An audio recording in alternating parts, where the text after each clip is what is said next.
जब सत्ता की ताकत के सामने सवाल कमजोर पड़ जाए तो आवाज बुलंद करनी पड़ती है। बोल कि लब आजाद है तेरे। न्यूज क्लिक पर मेरे साथ। बोल के लब आजाद है तेरे। और चाइना में जाकर के चाइना के साथ उनकी इन जो हरकतों के खिलाफ आवाज उठानी चाहिए थी। लाल आंख कर करके चाइना को समझाना चाहिए था। नमस्कार, बोल के लब आजाद है तेरे। मैं अभिसार शर्मा और आज बोल के लब आजाद है तेरे में एक नहीं, दो नहीं, बल्कि 3 विषय। विषय नंबर 1, आखिर क्यों रोई ये मां। विषय नंबर 2, चाइना ने पाकिस्तान के प्रति अपनी दोस्ती को निभाते हुए साबित कर दिया है कि वो एक आतंकवादी का भी समर्थन कर सकती है। और विषय नंबर 3, जी हां, न्यूज क्लिक की मुहिम रंग लाई, क्योंकि अब लोगों में यह बात आग की तरह फैल रही है कि वाकई सत्ता के सामने नतमस्तक मीडिया को बॉयकॉट करने का वक्त आ गया है। यह सब हम चर्चा करेंगे, मगर उससे पहले आज का पहला विषय। क्या आप जानते हैं कि बीएसएनएल के इतिहास में पहली बार हुआ है जब 1.76 लाख कर्मचारियों को उनका वेतन नहीं मिला है? क्या आप जानते हैं कि नरेगा के कर्मचारियों ने सेक्शन 116 और सेक्शन 420 के तहत करीब 150 पुलिस स्टेशंस में प्रधानमंत्री नरेंद्र मोदी के खिलाफ मुकदमा दर्ज किया है, केस फाइल किया है, क्योंकि उन्हें भत्ते नहीं मिले हैं। पहली बार हुआ यह भी। और यही नहीं, जो स्टैच्यू ऑफ यूनिटी भारत की शान थी, जिसमें करीब 3000 करोड़ रुपए लगा, उसमें भी काम करने वाले मजदूरों को अब तक सैलरी नहीं मिली है। 3 महीनों से सैलरी नहीं मिली है। और यह खबर आपको कौन दिखा रहा है? न्यूज क्लिक ने आपको यह खबर बताई, क्योंकि गोदी मीडिया पूरी तरह से खामोश है मजदूरों, किसानों, युवाओं की समस्याओं को लेकर।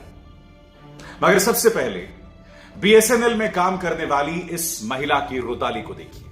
लेडीज हूँ, कोई पैसा नहीं देगा मुझे, ठीक है, मांगूंगी तो भी कोई नहीं देगा। मेरे बच्चे छोटे हैं, सबके बच्चे कमा रहे हैं सर, इसलिए सब चुप बैठे हुए। मैं कहां से करूं? लेकिन किससे मांगू? ऐसी स्थिति में क्या किया जाए जब जो है गवर्नमेंट ने अभी सैलरी नहीं भेजी तो? सर मुझे नहीं पता गवर्नमेंट ने क्या किया क्या नहीं किया, लेकिन मुझे ये पता है सर कि मैं अपना घर नहीं चला पा रही। तो देखा आपने कितनी बेबस है ये महिला। मैं जानता हूं कि सरकार ने यह कहा है कि होली से पहले हम सभी को सैलरीज दे देंगे। सवाल वो नहीं है दोस्तों, सवाल यह है कि आखिर मामला यहां तक आया क्यों?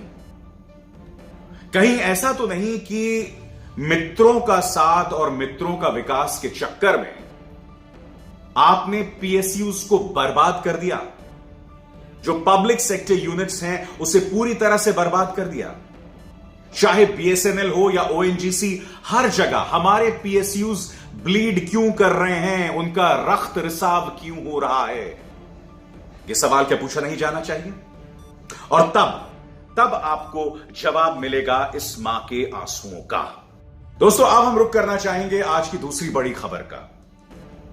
खबर यह है कि चाइना ने संयुक्त राष्ट्र सुरक्षा परिषद में मसूद अजहर को आतंकवादी बताने की, उसे आतंकवादी, ग्लोबल आतंकवादी घोषित किए जाने की भारत की कोशिशों पर एक तरह से अंकुश डाल दिया है। यह मामला अब 6 महीने के लिए मुलतवी हो गया है। यह चीज मुझे हैरत में नहीं डालती है दोस्तों। आखिर क्यों हैरत में डालेगी? क्योंकि चाइना और पाकिस्तान बहुत मजबूत दोस्त हैं और चाइना ने यह साबित कर दिया है कि वो एक आतंकवादी का साथ देने को तैयार है। मगर क्या हमारी तैयारी पूरी थी दोस्तों? तो मैं आपके सामने सिलसिलेवार तरीके से कुछ तथ्यों को पेश करना चाहूंगा जो यह साबित करेगा कि विदेश नीति के मोर्चे पर और सामरिक नीति के मोर्चे पर भारत किस तरह की गलतियां करते रहा। सबसे पहले मैं आपको बताऊंगा कि 73 दिनों तक चले डोकलाम टकराव के बाद हुआ क्या। जैसे कि आप जानते हैं कि डोकलाम में भारत और चीन की सेनाएं आमने सामने आ गई थी। उन पे छिटपुट संघर्ष चल रहा था, टकराव नहीं कहूंगा, छिटपुट संघर्ष चल रहा था और वो संघर्ष बड़ा हो सकता था। और प्रधानमंत्री नरेंद्र मोदी ये नहीं चाहते थे कि 2019 से पहले चाइना के साथ सैनिक टकराव हो, क्योंकि अगर चाइना के साथ सैनिक टकराव होता तो आप जानते हैं कि 1962 में क्या हुआ था। और 1962 के बाद अब तक चाइना की सेना जो है उसमें लगातार बढ़ोतरी आ रही है। चाइना भारत की सीमा से लगे हुए तमाम जितने भी देश हैं या अपने इंफ्रास्ट्रक्चर को लगातार मजबूत करता आ रहा है, चाहे डोकलाम हो चाहे तिब्बत हो, अपने इंफ्रास्ट्रक्चर को लगातार वो मजबूत कर रहा है। यानी कि प्रधानमंत्री चाइना के साथ टकराव नहीं चाहते थे। इसका परिणाम क्या हुआ दोस्तों? इसका परिणाम यह हुआ कि भारत और चाइना के बीच, गौर कीजिएगा इस बात पर, वुहान सम्मेलन हुआ, अनौपचारिक वुहान सम्मेलन, जहां भारत और चाइना के बीच चाइना इंडिया प्लस की पॉलिसी को जन्म दिया गया, जिसमें दोनों देशों के बीच ही नहीं बल्कि पड़ोसियों के साथ व्यापारिक संबंधों को बेहतर करने के लिए दोस्तों नींव रखी गई। मगर हुआ क्या दोस्तों? जब यह वुहान समिट चल रहा था, इस दौरान दो चीजें हुई। सबसे पहली बात, भारत ने मसूद अजहर को लेकर चाइना पर दबाव डालना बंद कर दिया। क्यों? क्योंकि भारत ऐसा कोई मुद्दा नहीं छेड़ना चाहता था जिससे दोनों देशों के बीच तनाव एक बार फिर हो, डोकलाम में संघर्ष फिर शुरू हो जाए। लिहाजा फूंक फूंक कर कदम रख रहे थे मोदी।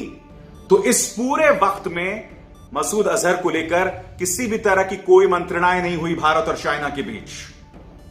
जबकि वुहान समिट चल रहा था, कायदे से आपको कोशिश करनी चाहिए थी, यह प्रयास करना चाहिए था कि आप चाइना पर दबाव डालते, मगर ऐसा आपने नहीं किया।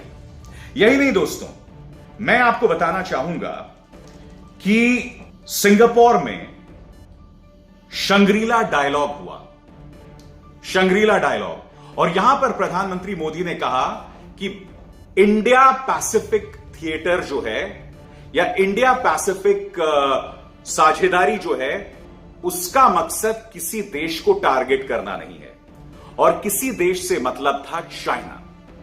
सबसे पहले मैं आपको बताना चाहूंगा इंडिया पैसिफिक थिएटर है क्या, आपको समझना होगा।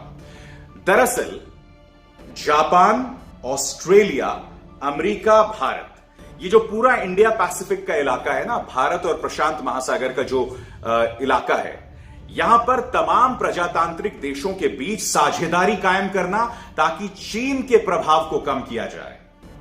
ठीक है, चीन के प्रभाव को कम किया जाए। मगर वुहान समिट से प्रधानमंत्री नरेंद्र मोदी इतना घबराए हुए थे कि उन्होंने शंग्रीला में जाकर यह कह दिया कि साहब, इंडिया पैसिफिक जो इनिशिएटिव है या इंडिया पैसिफिक साझेदारी है, उसका मकसद चाइना को टारगेट करना नहीं है। अरे भाई, उसका मकसद चाइना को ही टारगेट करना था। क्यों?